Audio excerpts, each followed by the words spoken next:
Stage combat, years and years and years ago, when I was in Seattle, I worked with the man who basically was the founding idea behind an organization called the Society of American Fight Directors. And that's now a large national organization that has set the standards for training and safety in stage combat.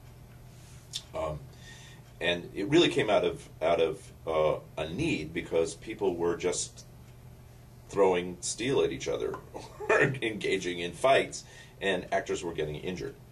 There's a British society that had existed for some time, so anyway, I'd started to work in the 70s with that, and then through my training at the American Conservatory Theater, studied fencing and some stage combat, and then throughout my training, I just kept sort of picking it up and picking it up and picking it up, and then in recent years, as the organization has formalized and my life got a little more settled, I started studying each of the various weapon forms, and there are 8. Anything from unarmed stage combat all the way up to sword and shield, or broadsword, or small sword.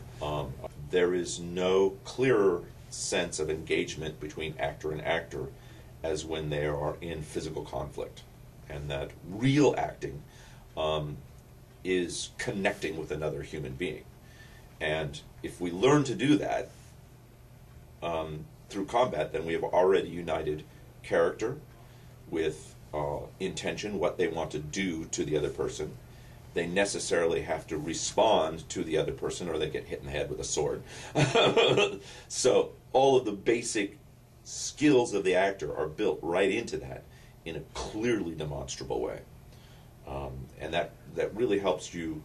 It's an essential part of training of an actor now. And now that it's become codified and fully fleshed, more and more senior and even two-year institutions are using it as a consistent part of actor training. So it gets their bodies ready, and it also teaches them in a very physical way what acting really is. Conflict sits at the core of every drama. There is always, there is always something to overcome. In classical thought, Aristotle talks about man against man, man against nature, and man against the gods, man against himself. So conflict always sits at the core of drama. And even if we're working in a concept of long form improvisation, which is the style I teach, where we say yes and, there is still always a problem to be solved. So in that sense, there is always some kind of conflict to be resolved. So when we're beginning to deal with stage combat, then what we've done is we found a way to very clearly manifest that particular kind of conflict. If you look at Shakespeare, how sword fights are in all of Shakespeare, I couldn't probably enumerate them for you. Why? Because he deals with conflict between individuals, and conflict between classes, and conflicts between groups of society. And there's also just no clearer manifestation of that in terms of drama.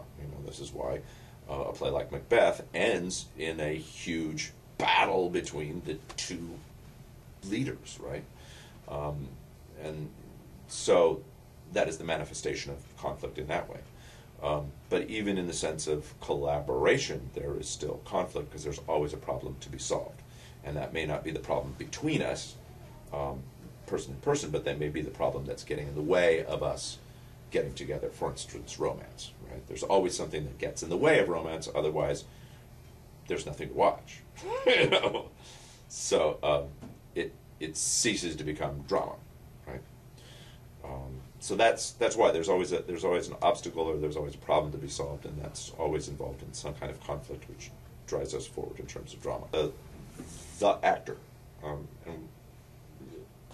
the actor is the art form. It is the instrument that you play, and in order to act well, that instrument has to be athletically fit. It has to be physically organized through some sort of discipline, whether it's stage combat or dance or yoga or Alexander technique, or any of the body disciplines that we use to make ourselves better at acting.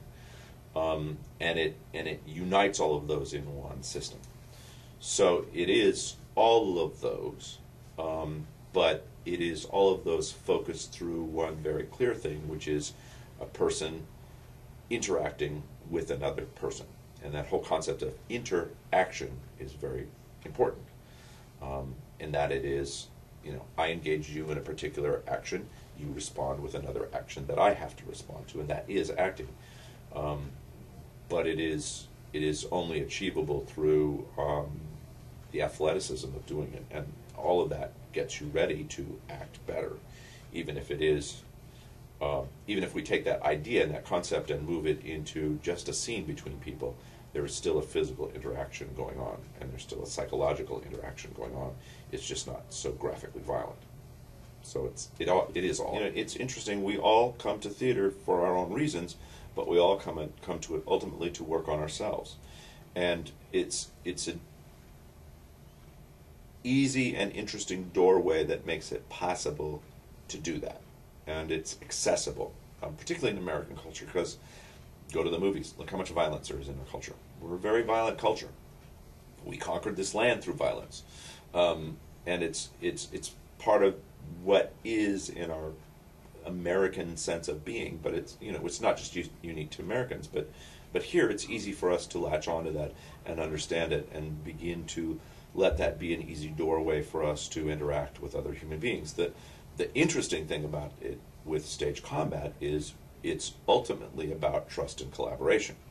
So there's that unusual paradox, and acting is filled with paradoxes, but it is that unusual paradox in the fact that even as I am attempting to appear that I am trying to kill you, you are A, trying to make me look good doing it, and B, I'm trying not to kill you.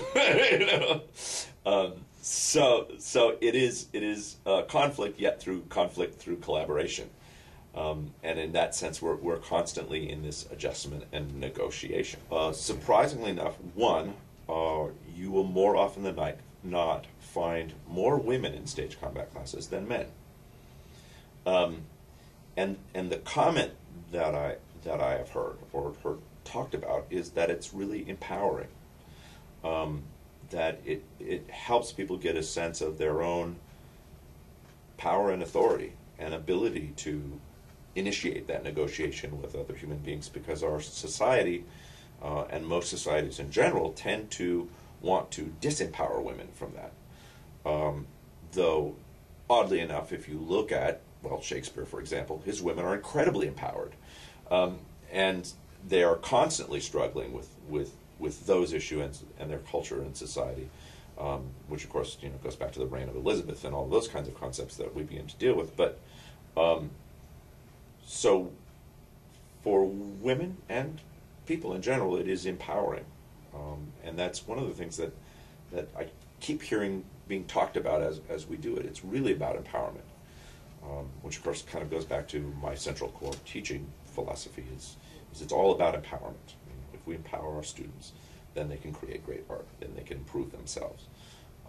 And that's really what it's all ultimately about. Well, I hadn't drawn that connection.